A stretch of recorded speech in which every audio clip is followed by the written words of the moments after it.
자, 오늘은 11절까지 말씀을 가지고 땅에서 하늘을 살라라는 제목으로 말씀을 좀 나누어 보려고 합니다.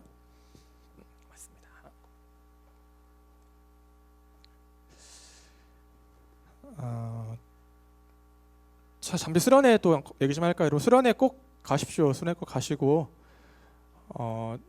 우리가 뭐 1년 중에 수련회 그래봤자 2번이고 시간으로 따지면 5일 정도도 안 되는 그러한 시간인데, 여러분들이 1년 중에 그 정도의 시간도 하나님 앞에 좀 드릴 수 있는 마음이 있어야 되지 않을까라는 생각을 계속 가지고 있습니다. 그래서 여러분들이 특별히 좀 더 기도하는 시간이 너무나 요즘에 귀하잖아요, 여러분들이. 그래서 그 시간을 통해서 여러분들이 그래도 진짜 1년에 한두 번쯤 하나님 앞에 정말 간절히 부르짖고 기도하는 시간도 있어야 되지 않겠습니까? 그래서 여러분들의 기도도 아마 우리가 계속 그런 시간들을 통해서 쌓이면 기도도 언젠가는 이게 뭐랄까 이렇게 무르익을 때가 오는 것 같아요. 뭔가 탁 이렇게 소리가 트일 때가 분명히 오는 것 같습니다. 우리의 기도가 열리는 그 순간이 분명히 있는 것 같아요. 문득 제가 이제 아까 찬양하다가 이제 이게 제 기타거든요. 여러분, 이 기타가 이제 딱 올해로 10년 됐어요. 산지 10년 된 기타인데 이걸 처음 사갖고 이제 서울에서 내려올 때 그 기쁨이 아직까지 이제 남아 있는데, 여러분, 기타가 나무로 만든 악기잖아요.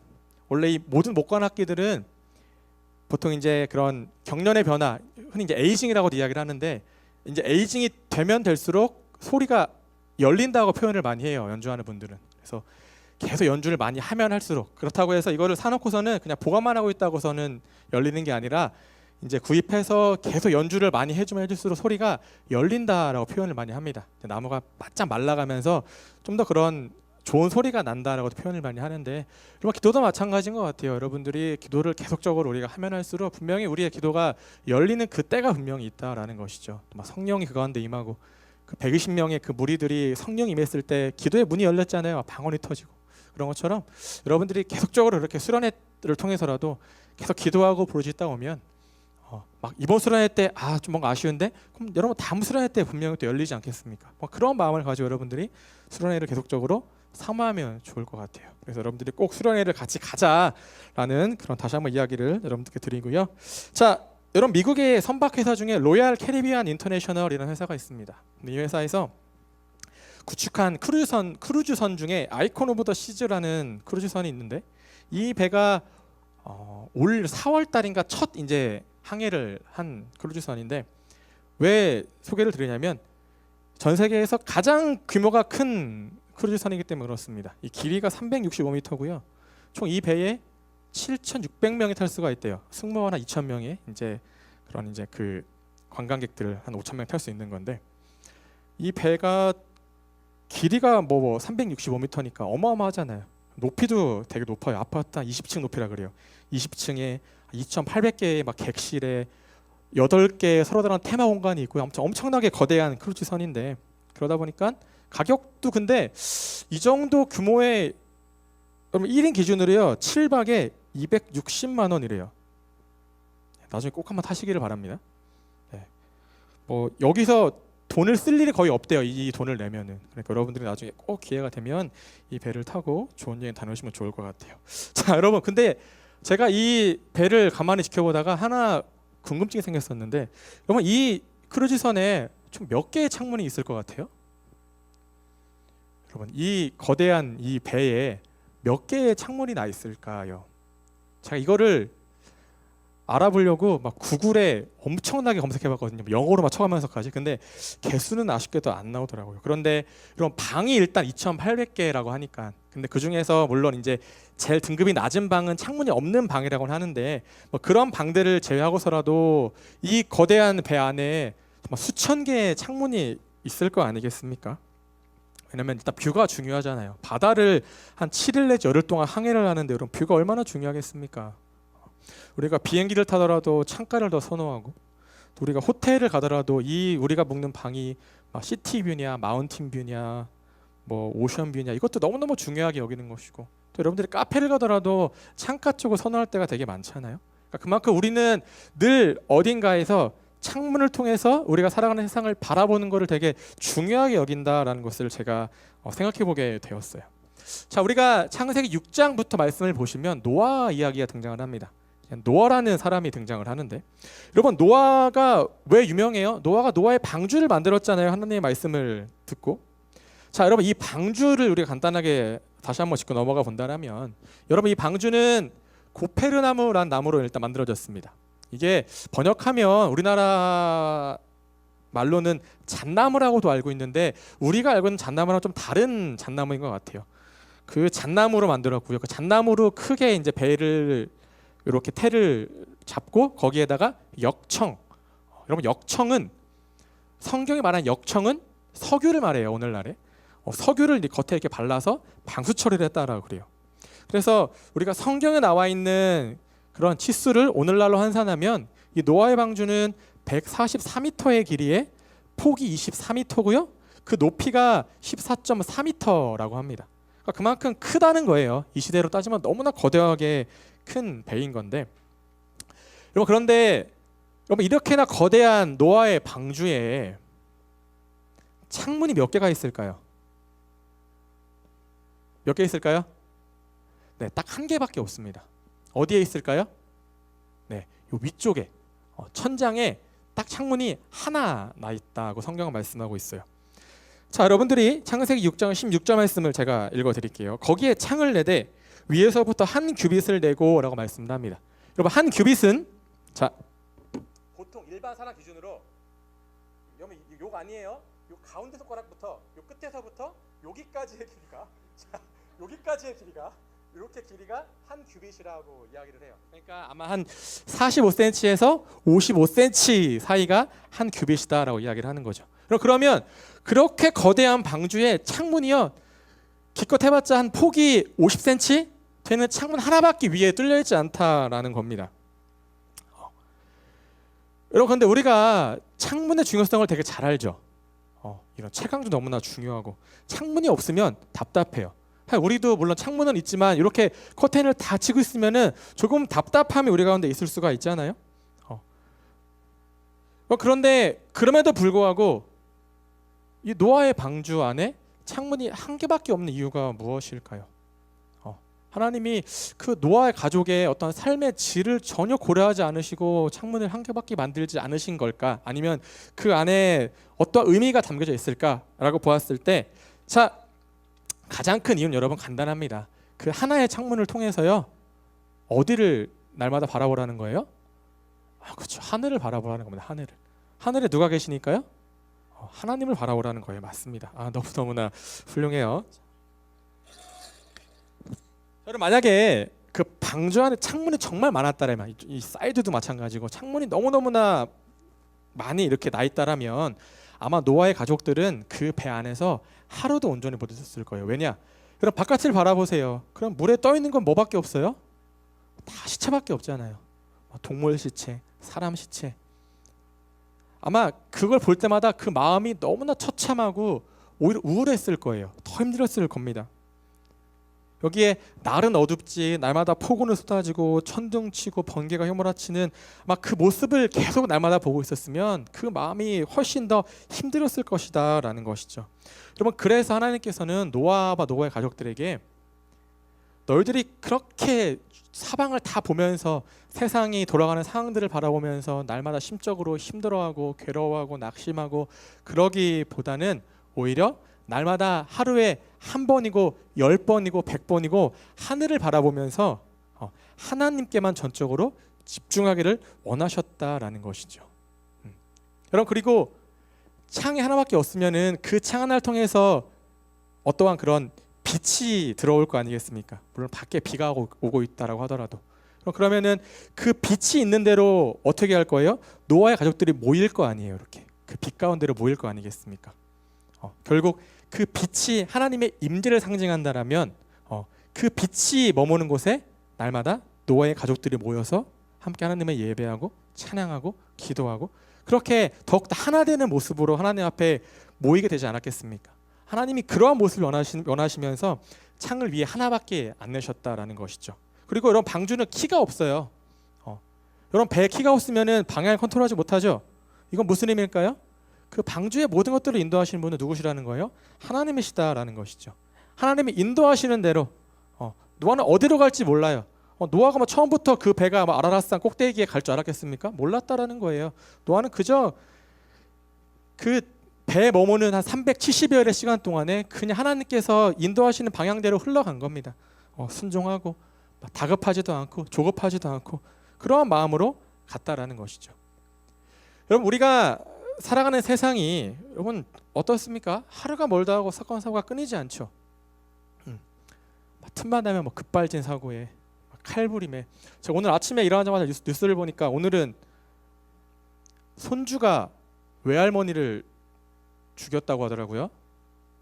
네, 손주가 늘 마음속에 내가 언젠가 꼭 한 명은 죽인다라는 마음을 갖고 있었는데 이렇게 할머니가 이렇게 손주한테 와서 이렇게 뭐라고 말을 거셨는데 그 순간 그냥 흉기를 꺼내서 할머니를 뭐 30방을 칼로 찔러서, 그래서 가족들이 이제 얘는 우리 가족 아니니까, 내 자식 아니니까 최대한 엄하게 벌여달라고 이렇게 이야기도 했다라고 하던데, 이러한 사건 사고들이 끊이지 않는 너무나도 참혹하고 어둡고 정말 죄로 가득 찬 시대를 우리가 살아가고 있잖아요.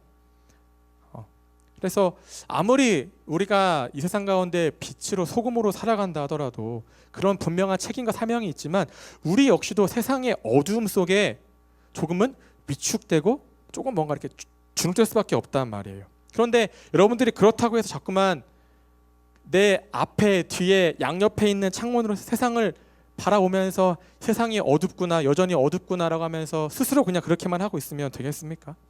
아니죠, 여러분. 우리는 그럴 때일수록 더욱더 하늘을 바라볼 수 있어야 한다라는 겁니다. 교회를 가리켜서 구원의 방주라고 부릅니다, 여러분. 이미 여러분들은 그 구원의 방주 위에 올라타 있다라는 거예요. 그래서 이건 무엇이냐? 우리가 이미 방주에 올라타 있기 때문에 우리가 바라볼 수 있는 곳은 어디밖에 없다라는 거예요? 하늘밖에 없다라는 겁니다. 우리는 여전히 오늘도 내일도 이 세상 가운데에서 하늘을 바라보는데 우리의 모든 초점과 우리의 마음을 쏟을 수 있어야 한다라는 거예요. 여러분들이 그러한 마음의 결단이 오늘 이 시간을 통해서 가득하시기를 주님의 이름으로 축복합니다. 자, 노아의 방주에는 창문도 없습니다. 또 출입문도 하나밖에 없습니다. 다 하나밖에 없어요.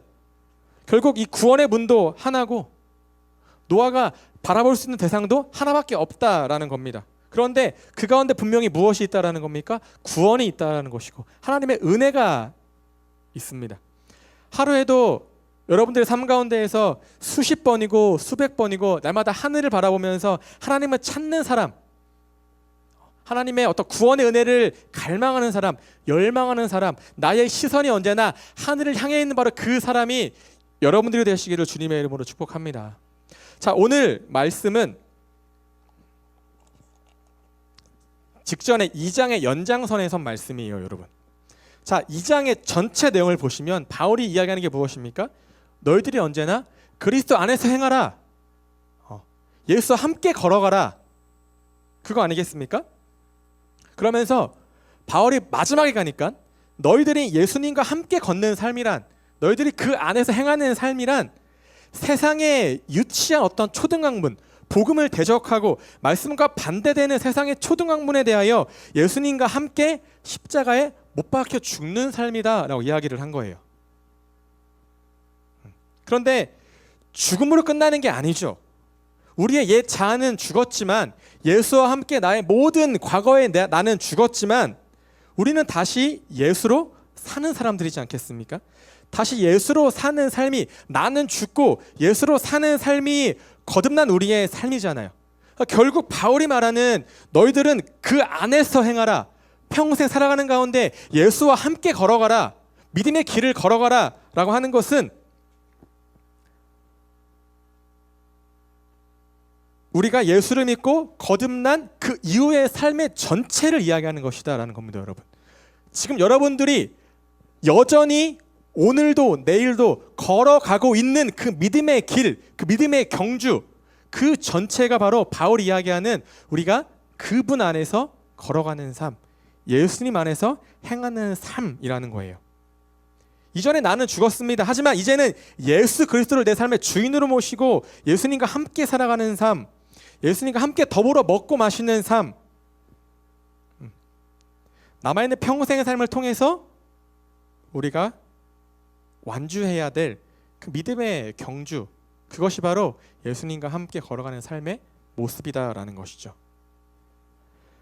자, 이 믿음의 길을 여러분들이 완주하기 위해서, 여러분들이 평생 예수님과 함께 걸어가기 위해서 가장 중요한 권면을 오늘 바울이 우리에게 말씀을 통해서 하고 있는 거예요.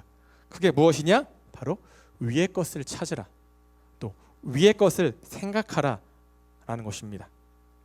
자, 다 함께 본문 1절부터 2절 말씀을 함께 읽겠습니다. 자, 말씀 보세요. 자, 읽습니다. 시작. 그러므로 너희가 그리스도와 함께 다시 살리심을 받았으면 위의 것을 찾으라. 거기는 그리스도께서 하나님 우편에 앉아 계시느니라. 위의 것을 생각하고 땅의 것을 생각하지 말라. 아멘. 자, 여러분, 바울이 우리가 이전에 빌립보서를 나눌 때 바울이 빌립보 성도를 향해서 너희들은 천국의 시민권자이다 라는 이야기를 했어요.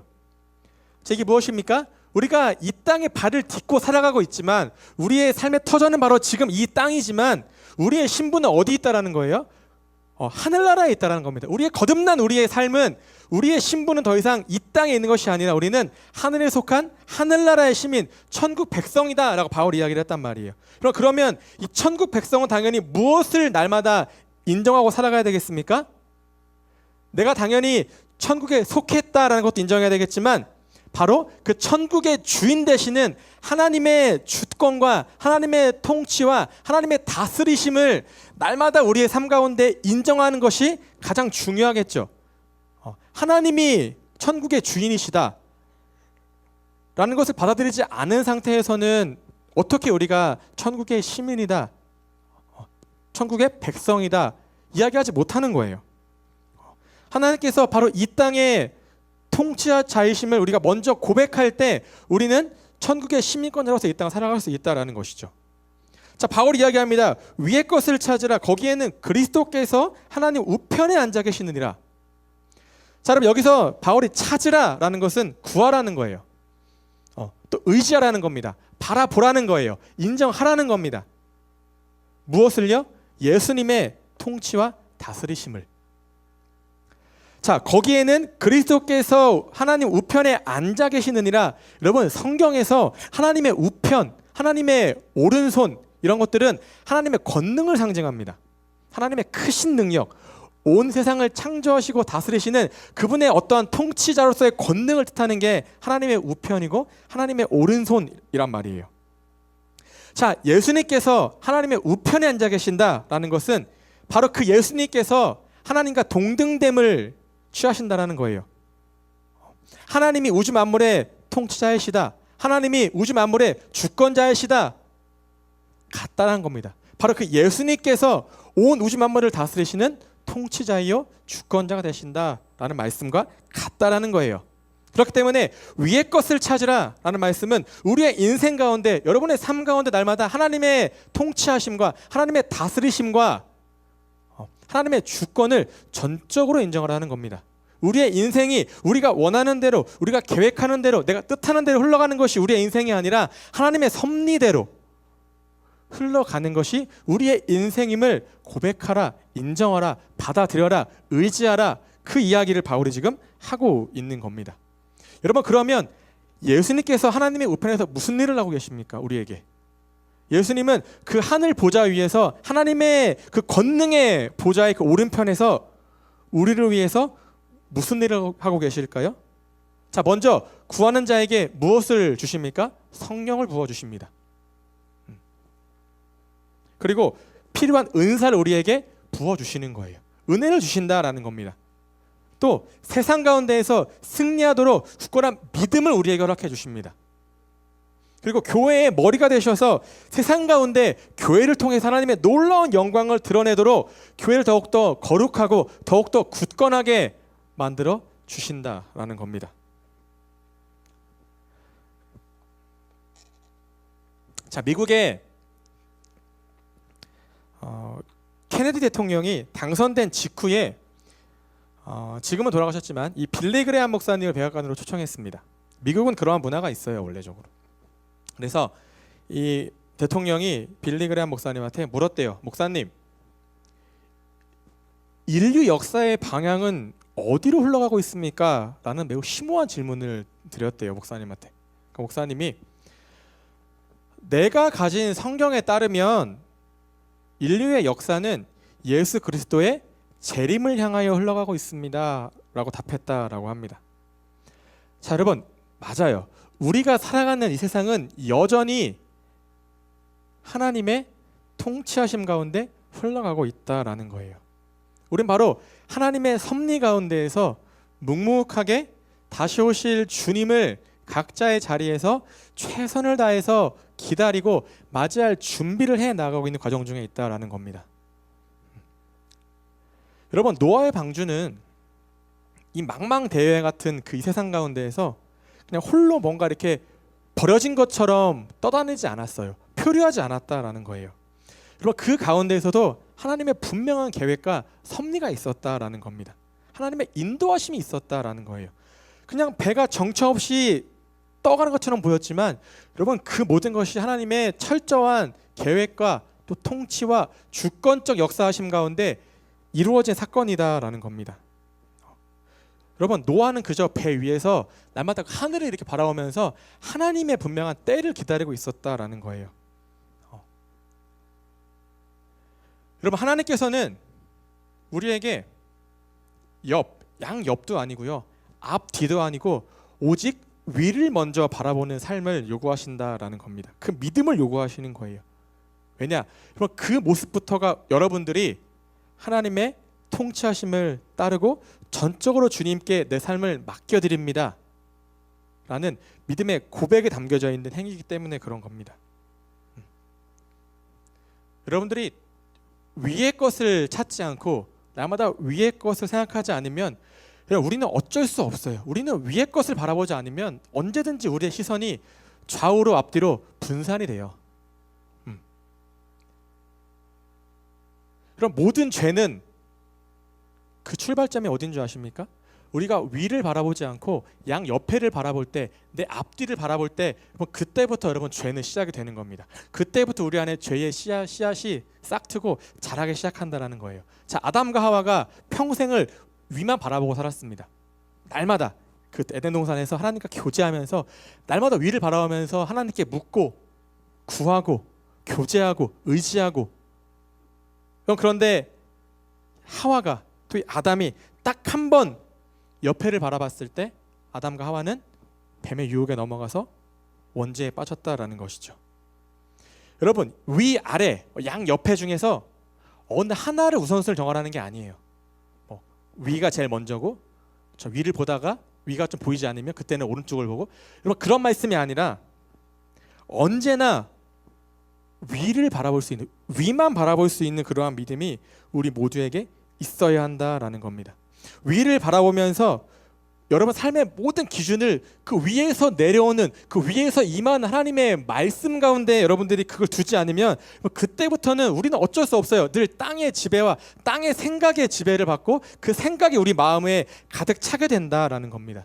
여러분, 그래서 여러분들이 매일의 삶 가운데에서 위를 먼저 바라볼 수 있는, 위만 바라보는 삶을 살 수 있도록 부단히 훈련하고 노력하고 애쓸 수 있어야 한다라는 거예요.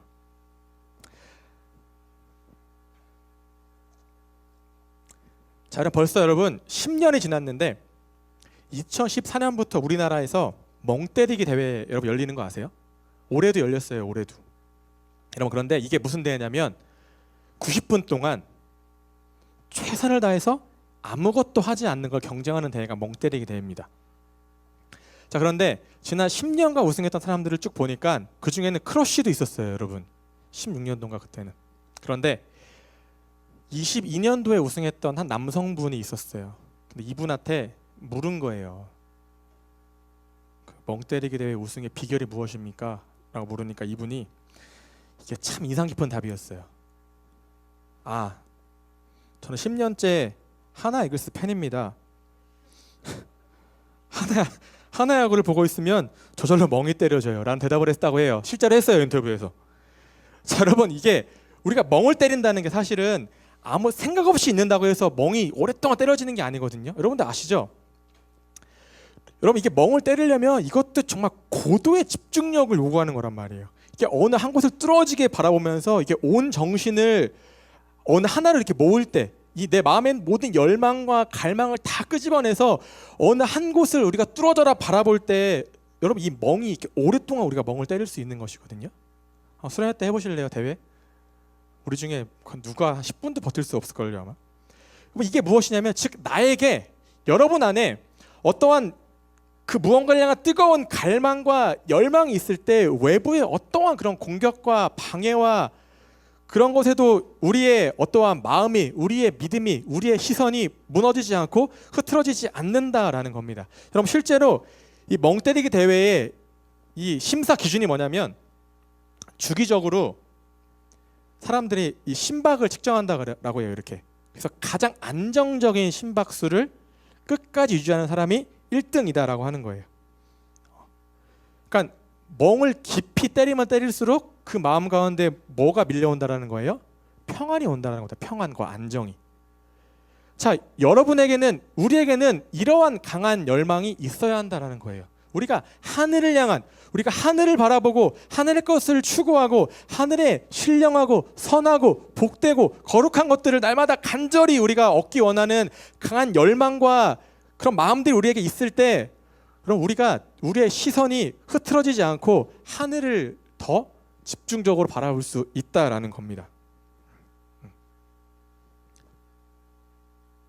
자, 그러니까 여러분들에게는 이러한 마음이 있냐? 우리에게 이런 것들이 있냐라는 겁니다.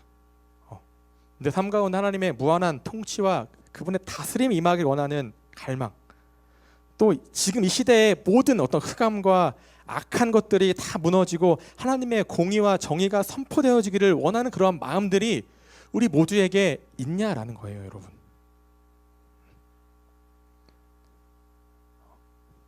그렇다면 우린 더더욱더 우리의 삶 가운데 가장 먼저 위의 것을 추구하고 바라고 선택하고 찾을 수 있는 그러한 믿음이 있어야 한다라는 것이죠. 자, 여러분, 우리가 예수님을 믿기만 한다고 해서 마지막 때에 어떤 그런 예수님의 영광스러운 그런 임재 가운데 동참할 수 있는 게 아니거든요.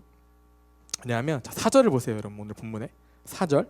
자, 우리의 생명이신 그리스도께서 나타나실 그때에 너희도 그와 함께 영광 중에 나타나리라. 아멘.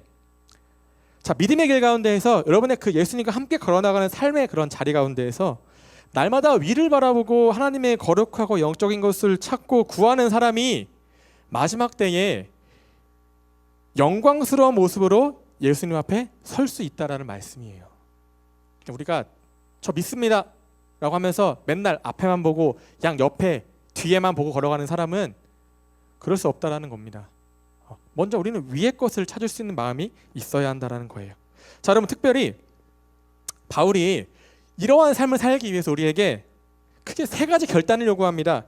자, 첫 번째는 5절의 말씀을 보실게요. 5절.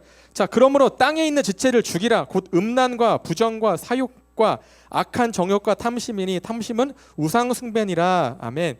자, 지금은 돌아가셨지만 이 지구촌 교회의 원로이셨던 이동환 목사님께서는 이 것들 뭐예요? 음란, 부정, 사욕, 악한 정욕, 탐심, 이것들을 다 총칭해서 마음의 죄라고 말씀하셨어요. 그리고 그 다음에 나오는 분냄, 노여워함, 이런 것들은 입술의 죄라고 이제 2개로 나누어서 우리의 죄를 말씀하셨는데, 자, 이런 특별히 바울은 이 죄 중에서 가장 큰 죄를 탐심이라고 이야기를 했어요, 여러분. 탐심, 욕심이에요, 욕심. 여러분, 성경도 이를 뒷받침하죠. 야고보서 1장 15절. 욕심이 잉태한즉 죄를 낳고 죄가 장성한즉 사망을 낳으니라 말씀하잖아요. 자, 그럼 이 프랑스의 철학자 이 르네 지라르라는 분은 인간의 모든 욕망은 타인의 욕망을 욕망하는 것이다 라고도 이렇게 멋진 말로 표현을 하셨는데, 그럼 원래 우리는 처음에 창조되어질 때 하나님 한 분만으로 우리 만족하도록 창조되었습니다. 그게 설계의 원리였어요. 자, 그런데 아담과 하와가 원죄, 그 원죄 이후에 우리의 삶은 어때요? 하나님이 아닌 것으로 우리의 마음을 채우려는 욕망으로 가득 차게 되었다라는 겁니다. 하나님만으로 안 되는 거예요. 또 다른 무언가가 필요한, 끊임없는 어떤 공허함 가운데에서 자꾸만 세상 것들로 우리의 마음을 채워야지만 뭔가 안정이 되고 기쁨이 찾아오고 평안이 밀려오는 듯한 착각에 빠지게 되었다라는 거예요. 여러분, 그래서 우리가 가만히 생각해 보면 우리가 마음으로 짓는 모든 죄, 우리가 얼마나 마음으로 죄를 많이 짓습니까? 이 모든 죄는 결국 하나님이 아닌 다른 것을 내가 손에 쥐고자 하는 그릇된 열망으로부터 우리의 마음속에 죄가 싹트기 시작한다라는 거예요.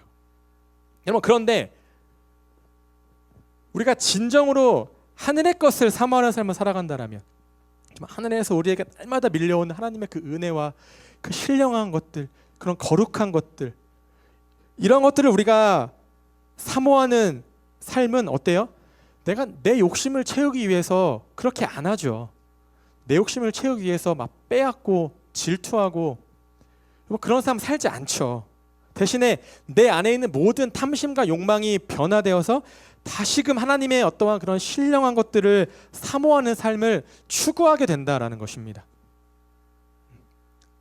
자, 야고보서 1장 14절을 보시면요, 오직 각 사람이 시험 받는 것은 자기 욕심에 끌려 미혹됨이니라고 말씀을 합니다.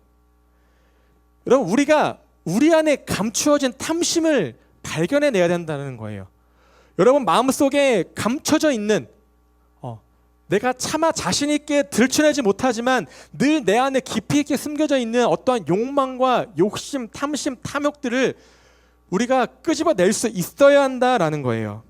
그래서 여러분들이 그 욕심에 마음이 빼앗기지 않도록, 그 탐심에, 그 욕망에 내 마음을 잠식당하지 않도록 어떻게 해야 돼요? 그 욕심을 없애야죠. 태워버려야죠.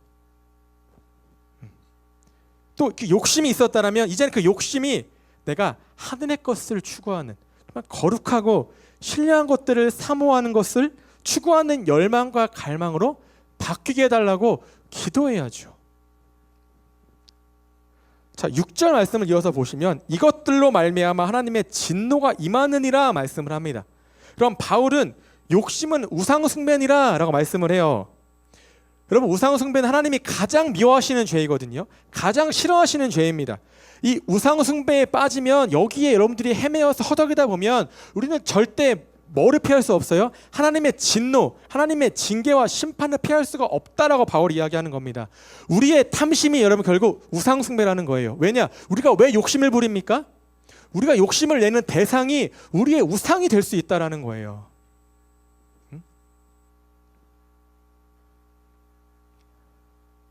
자, 7절과 8절 말씀 보실게요. 너희도 전에 그 가운데 살 때에는 그 가운데 행하였으나 이제는 너희가 이 모든 것을 벗어버리라. 곧 분함과 노여움과 악의와 비방과 너희 입에 부끄러운 말이라. 아멘. 자, 바울이 이야기하죠. 이전 것을 너희가 벗어버리래요. 여러분, 벗어버리라. 이거 무엇이냐? 제거라는 겁니다. 여러분, 제거라는 거예요. 그러면서 분함과 노여움과 악의와 비방을 이야기하죠. 너희 입에 부끄러운 말을 버리라 이야기를 또 하는 거예요. 자, 전에 그 가운데 살 때에는 그 가운데 행하였으나 바울 이야기를 하죠. 자, 여러분, 우리가 여기서 말하는 이 분함, 노여움, 악의와 비방은 우리의 입술의 죄예요. 이게 무엇이냐? 우리의 마음의 죄가 가득할 때 이 마음의 죄가 우리의 입술로 표현된다는 거예요. 부출된다라는 겁니다. 자, 여러분, 우리 중에 마음의 죄로부터 자유로운 사람은 아무도 없을 거예요.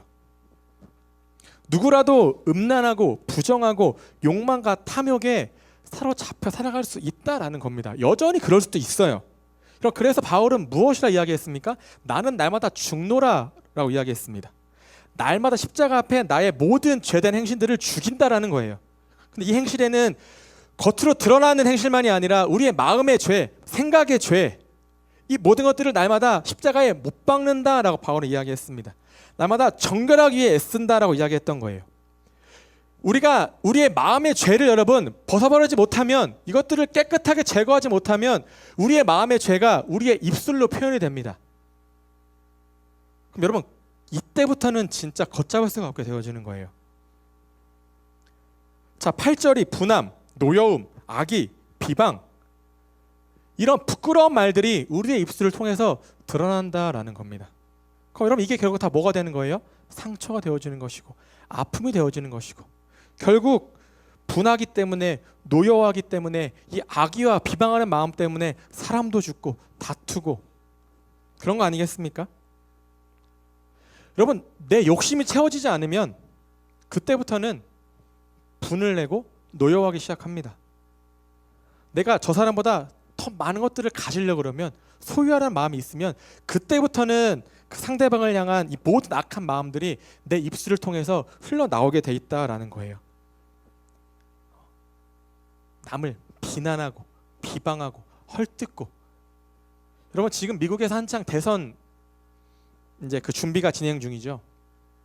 지금 이제 그 트럼프 후보와 해리스 후보가 이제 이렇게 경쟁 구도에 있는데, 여러분 이 트럼프 대통령 후보가 하는 이런 말들 보신 적 있어요? 기사로? 막말이 어마어마하거든요. 이분이 얼마 전에는 해리스 후보가 흑인이시란 말이에요.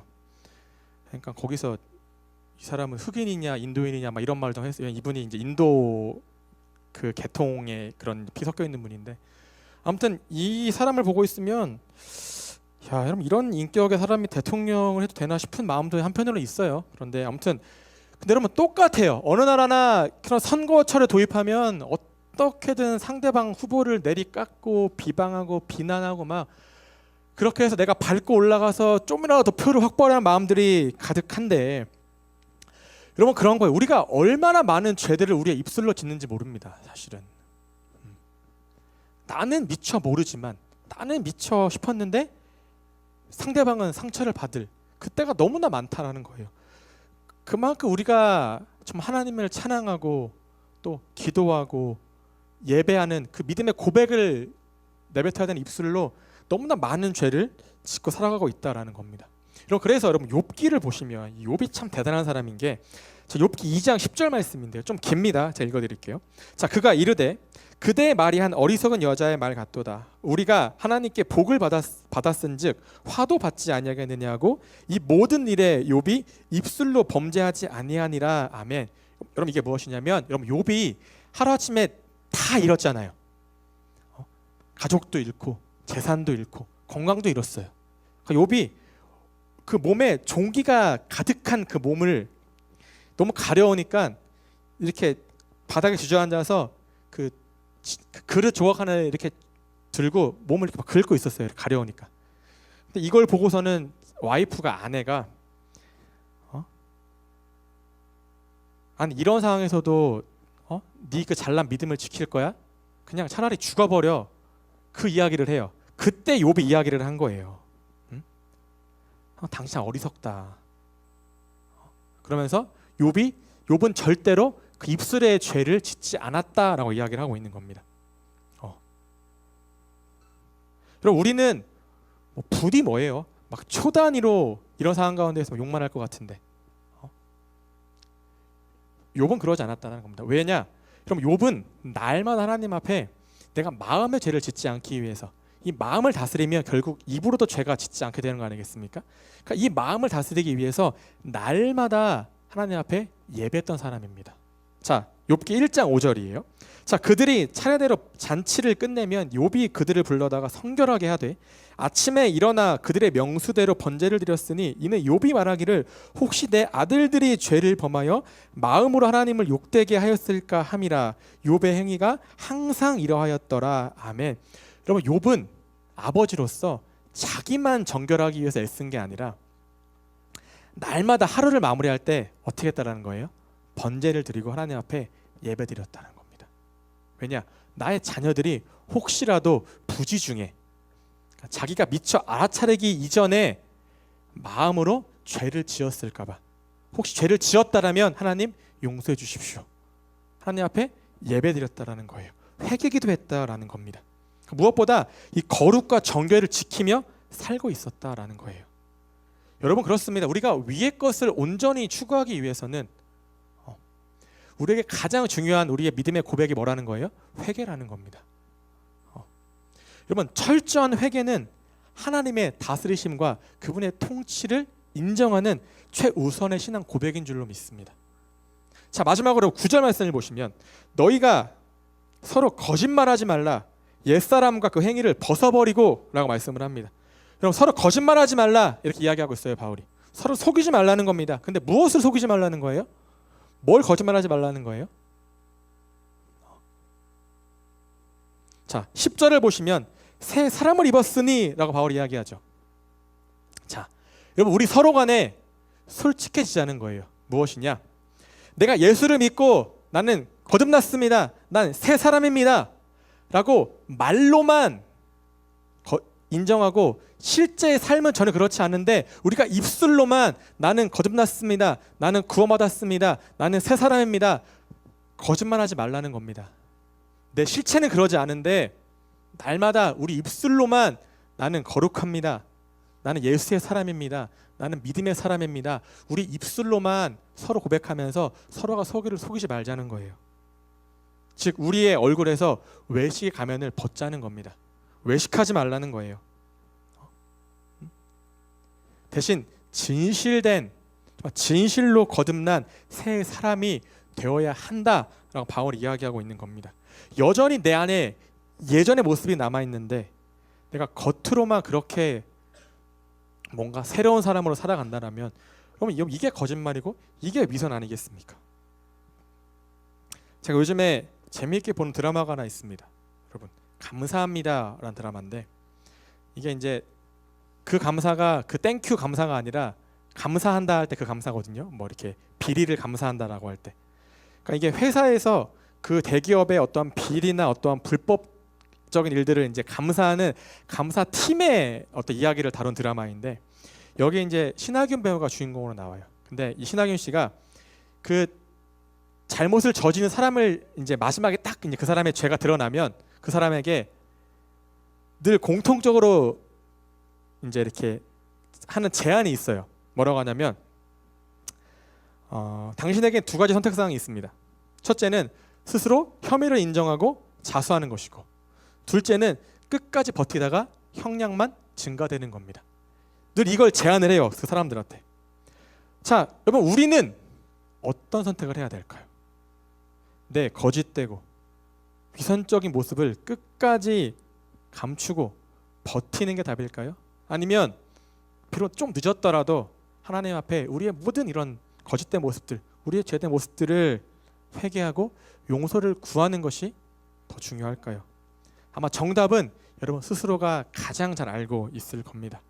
그래서 여러분 수련회 때는 물론 다른 기도도 너무나 많지만 여러분이 확실하게 회개 기도만 정말 끝장을 보고 와도 되는 거예요. 자, 오늘 말씀 제목이 땅에서 하늘을 살라입니다, 여러분. 그럼 우리가 어떻게 땅 위에서 하늘을 살아가시겠습니까? 여러분들이 어떻게 이 땅 가운데에서, 여러분의 가정에서, 여러분의 회사에서, 여러분의 학교에서 어떻게 하늘을 또 천국을 살아가시겠습니까? 그런 의외로 방법은 단순한 거예요. 우리의 두 발은 이 땅에 다 있지만 우리의 생활 방식이나 우리의 행동 강령이나 우리의 어떠한 생각이나 마음이나 또 우리의 이 시선은 하늘을 향해 있으면 되는 겁니다. 여러분들이 날마다 내가 좀이라도 하나님의 것을 찾으려고 그러고 내가 조금은 더 거룩하게 힘쓰려고 그러고 정결하게 힘쓰려고 그러고 그런 마음이 있는데 여러분들이 어떻게 이 땅 가운데에서 세상적인 방법으로 살아갈 수가 있겠습니까? 이제부터 여러분들이 저는 그랬으면 좋겠습니다. 여러분들이 또 이 한 주를 살아갈 때 그 모든 순간들 어떤 선택을 해야 되고 어떤 결정을 해야 되는 순간들이 온다라면 그때 여러분들이 딱 한 번이라도 먼저 하늘을 바라보시기를 바랍니다. 그러면서 이런 순간에 하나님은 어떠한 마음을 가지실까? 이러한 순간에 우리 예수님께서는 어떻게 말씀하시고 어떻게 선택하셨을까를 우리가 먼저 하나를 바라보는 가운데 구하라는 거예요. 자, 말씀을 마칩니다. 여러분 학자들은 노아의 방주에서 노아가 이 방주에 머문 기간을 한 370일 정도로 보고 있어요.